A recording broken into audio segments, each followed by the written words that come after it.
आम बेचन वारी आई, एक आम बेचन वारी। एक आम बेचवे वारी आई है और सिर पे अपने टोकरी लेकर के आम लेती हुई चल रही है। अरे कोई आम ले लियो, अरे कोई आम ले लियो, अरे कोई आम ले लियो। कहती भाई जब जा रही है, इतने में ही अभी 2.5 वर्ष के हैं गोपाल जी, और 2.5 वर्ष के ठाकुर जी अपने कोई खिलौना ते खेल रहे हैं। यशोदा मैया दही मथ रही है, और जैसे ही ठाकुर जी ने सुनी कोई आम ले लो, कोई आम ले लो, नन्हे से गोपाल जी तुरंत उठ करके गए और छम छम करते मैया के पास जाके बोले, मैया मैं आम खाऊंगा, मैं तो आम ही खाऊंगा। मैया बोली, लाला तेरे बाबा ने पूरे भंडार भर रखे हैं फलन ते, मां सेब उधरे, आम उधरे, अंगूर उधरे, सबरे फल भरे पड़े हैं, जाए के खा ले। और आम लेकर के खा करेगो? लेकिन बालकों का स्वभाव है, ठाकुर जी को स्वभाव है, मैं खुद खरीद के लाऊंगा, अपने हाथन से खरीद के लाऊंगा, फिर पाऊंगा। बाबा की खरीदी वही चीज ना लूंगा। मैया मैं तो आम खाऊंगा, आम। रोने लगे। मैया बोली, लाला जे फल ऐसे ही ना मिलो करें, कछु देनो पड़े तब मिले, तू कहा देगो? अरे मैया तू कैसी बात करे? बोले क्यों? तेरो लाला इतनो मलूक है, मैं जोरते हंस जाऊं तो सामने वाले मांग वही भूल जाएं। मैया मैं तो जाए करके हंस जाऊंगा, 2 दतुइयां दिख जाएंगी, सोई फलवारी कछु ना मांगेगी। मैया बोली, कहां से सीखे आयो? कौन ने बताई तू मलूक है? लाला ऐसे ना देगी फलवारी, कछु लेके जा। सो ठाकुर जी बोले, मैया मैं एक काम करूं। बोले कहा, अनाज ले जाऊं संग में, और अपनी अंजलि में भर के ले जाऊंगा, बाकू दे दूंगा, बाद फल ले आऊंगा। सो नेक्स्ट से गोपाल जी 2.5 साल के अपने दोनों हस्त कमल को अंजलि बनाए करके, और वहां में ऐसे अनाज भर लें, गेहूं भर लें, और ठाकुर जी अब जा रहे हैं फल लेवे के काज। अब हमारी तरह विवेकी थोड़ी हैं जो धीमे धीमे जाएं। ठाकुर जी तो उछल कूद करते हुए जा रहे हैं, ऐसे ही लेके जा रहे हैं, यूं भी नहीं कि वाकू ऐसे दबा ले। अब जैसे ही उछल कूद करते हुए तो सबरे अनाज गिरते जा रहे हैं। मैया कह रही है, अरे लाला ने को नहीं जाने कछु भी, ऐसा भोर हो मेरो लाला। और ठाकुर जी दौड़ के जा रहे हैं, मुख पे चिंता है, क्यों? कि फलवारी कहीं चली नहीं जाए। छोटी सी गली में ते नंद भवन ते निकर करके ठाकुर जी आ रहे हैं, और सुनो लत्ता नाए पहने, वस्त्र नाए पहने, केवल कौंधनी पहन रखी है। वह कौंधनी में ही क्षुद्र घंटिका इतनी लंबी लंबी है कि वाते ही ठाकुर जी को जो है काय सब ढक रहे हो है, बाकी नहीं तो सब आज हरि देखे नंगम नंगा। भैया ये भी एक सौभाग्य दर्शन है कि ठाकुर जी बिना वस्त्र के ही दिख रहे हैं। एक मुझे किसी बालक ने चित्र बना के दिया, आप लोग मत बनाना। उसमें ठाकुर जी 1 वर्ष के ठाकुर जी हैं, और ठाकुर जी के 4 भुजा हैं, शंख चक्र गदा पद्म, और शंख चक्र गदा पद्म 1 वर्ष के ठाकुर जी, और बिना वस्त्र के मंद मंद मुस्कुरा रहे हैं। इतनी प्यारी छवि है। और ठाकुर जी दौड़ते भय जा रहे हैं, अनाज सब गिरतो जा रहा हो। 2.5 वर्ष के बालक की चाल सीधी नहीं होती। वो चले कैसे? सीधो भी चले तो ऐसा लगे टेढ़ो जा रहा है। तो कभी ठाकुर जी यूं जामे, कभी यूं जामे, कभी यूं जामे। ललित गति विलास बल गुहास, प्रणय निरीक्षण कल्पितो रुमान। इतने में ही वो फल बेचन वाली अपने सिर पर टोकरी रखे, अरे कोई आम ले लो, कोई आम ले लो, मीठे रसीले आम ले लो। कहती भाई जैसे ही आई, और वाकई गलती ते दृष्टि पड़ गई, वह गली में जा गली ते नंद भवन ते ठाकुर जी अनाज लेके दौड़ते हुए आ रहे हैं। और जैसे ही देखी है ठाकुर जी की सूरत, भूल गई सब सुध बुध। ठाकुर जी की रूप कांति कैसी है? श्री कृष्ण करणामृत में श्री विल्व मंगल जी कहते हैं कि ठाकुर जी का जो तन है, वो तन तो ऐसा है जैसे कि मानो गहरा नील सरोवर, एक गहरा नील सरोवर।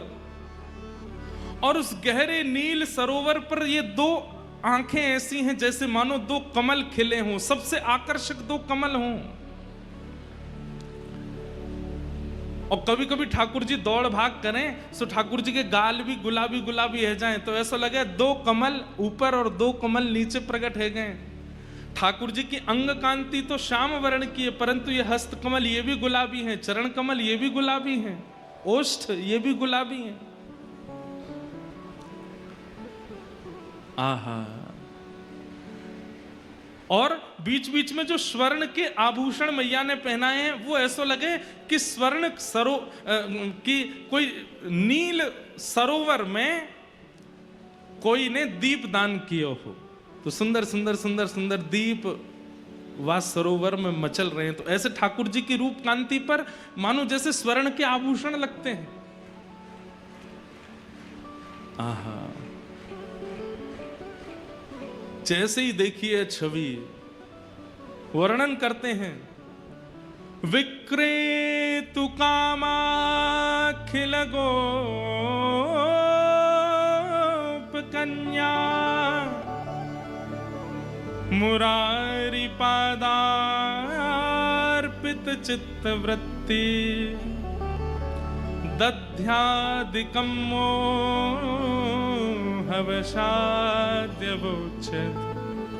गोविंद दामोदर माधवेति। विक्रेतु कामाखिल गोप कन्या, एक गोप कन्या जो कि फल के विक्रय के लिए निकली है, लेकिन मुरारी पादार पितचित्त वृत्ति, मुरारी के श्री चरणार विंदों में जब उसने अपनी दृष्टि डाल करके देखा तो चित्त वृत्ति खो गई है। ठाकुर जी वहां के सामने आकर के खड़े है गए, अरे सुनो गोपी, मधुर स्वर जैसे कान में गए उसके सिर से तो टोकरी गिरने वाली है, जैसे तैसे संभालती है। कहो लालन मोकू आम दे दो। गोपी नीचे बैठ गई और जैसे टोकरी बगल में रख करके बोली, अच्छा आम चाहिए? बोला हाँ। पहले कछु देनो पड़ेगा तब आम मिलेंगे। ठाकुर जी बोले हाँ मैं लेके आया हूं।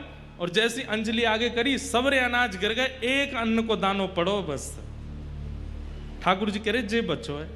अरे सबरे गोपी गिर गए रास्ता में, अब तुम याते जितनो मिल जाए उतनो दे दो। एक अन्न को दानो है और बाकू ठाकुर जी कह रहे हैं कि याते जितनो मिल जाएगो आम उतने दे दो। गोपी के नेत्र सजल हो गए, वो तो मुख कांति देख रही है, ठाकुर जी की मधुर बैन सुन रही है, नेत्रों में ही उसकी स्थिति है। गोपी बोली अच्छा या के बदले जितनो मिलेगो उतनो दे दूं? बोले हाँ दे दो। गोपी ने कही लाओ दो। जैसे गोपी ने हाथ कियो, ठाकुर जी ने एक अन्न को दानो वा के हाथ में दियो, गोपी ने संभाल करके धर लियो। अब तो लेकर के आज एक आम हाथ में, दूसरो आम दूसरे हाथ में, दूसरो आम और दियो, तीसरो आम और दियो, 4-5 आम ठाकुर जी को पकड़ा दिए। ठाकुर जी ऐसे खड़े है गए, 4 आमन में ही ठाकुर जी तो भर गए, छोटे से हैं। बस गोपी इतना ही बहुत है। वो ना है तुमने जो दियो बातें तो और ज्यादा मिलेगो, लेके जानो पड़ेगो। ठाकुर जी बोले अब कैसे देगी? तो गोपी अपनी एक चुनरी उतार करके ठाकुर जी की कमर पे बांधे और वह कमर में कस के बांधी वही चुनरी में एक आम यहाँ खोस दियो, एक आगे खोस दियो, पीछे खोस दियो, ऐसे करके चारों तरफ आम खोस दिए कमर पे। आज ठाकुर जी ने आम की कोंदनी पहनी है। आम की कोंदनी पहन रखी है। वही चुनरी को नेक छोड़ बचो है तो वही हाथ पे बांध दिए, तो 1-2 आम यहाँ लगा दिए, दूसरी तरफ यहाँ पे 1-2 आम लगा दिए। चुनरी को एक छोड़ और फाड़ करके सिर पे बांधो, 2 आम यहाँ लगा दिए, एक आगे एक पीछे लगाए दियो। ठाकुर जी बोले अब तो मैं गिर जाऊंगा, इतना भारी है गए हो। गोपी बोली अब जाओ। अब ठाकुर जी ने ऐसे आम भर रखे हैं, सिर पे भी आम लग रहे हैं, यहाँ पे वो आम फंसे हुए हैं, यहाँ पे वो आम लगे। अब ठाकुर जी जब चले तो ऐसे चल रहे हैं कोई गिर नहीं जाए। कहीं कहीं कोई आम ज्यादा दब गए हो तो वहां में ते रस निकल करके आ रहा हो, वो ठाकुर जी को स्नान करा रहा है। और ठाकुर जी ज्यों ज्यों पग बढ़ा के चलते जा रहे हैं, त्यों त्यों वो गोपी निहाल लेती जा रही है। मन में इच्छा है रही है कि ये जाए ना, ऐसे ही देखत रहूं तो मैं जन्म सफल कर मानूं, मैं ऐसे ही देखती रहूं इनको। वहां से यशोदा मैया लाला की झांकी देख रही है और यहां से वो आम बेकनवारी देख रही है। ठाकुर जी की छवि देख करके निहाल है गई, और जैसे ही सिर पर आम की टोकरी लेकर के निकली है, पहले तो कह रही आम ले लो, लेकिन अब रास्ता में कहती जा रही है अरे कोई गोपाल ले लो, अरे कोई गोविंद ले लो, अरे कोई घनश्याम ले लो, अरे कोई लाला ले लो, अरे कोई कृष्ण ले लो। कृष्ण गोविंद गोपाल मधुसूदन मुरारी कहती हुई जा रही है। आहा, वह एक अन्न के दाने को बार बार शीश से लगावे, नेत्रंश अश्रुपात है रहे, बहाने बना बना करके रोज जावे नंद भवन के सामने, और ठाकुर जी रोज वहां से कछु खरीदवे जावे। ऐसी कृपा ठाकुर जी ने वाक्य ऊपर करी है। विक्रेतु कामा खेल गोप कन्या, मुरारी पादार्पित चित्त वृत्ति, दध्यादिकं मोहवशाद्य वोच्य, गोविंद दामोदर माधवेति।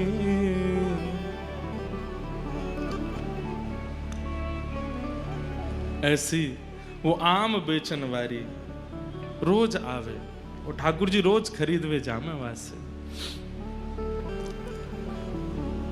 आज वही लीला यहाँ पर प्रकट होगी। अब ये लीला हमने बोल दी तो यहाँ को मतलब गिरधर लाल जी ने ये लीला कर ली। अब यहाँ शाम को उसी लीला का दर्शन होगा। फल कुंज है, और फल के कुंज में ये सबरे फल जो यहाँ आएंगे, ये यही मानो है दर्शन करके ये सब खरीद के लाए ठाकुर जी। हमारे लाल जी तो इतने से और हैं, आम भी बड़ो है उनते कैसे खरीद के लाए होंगे।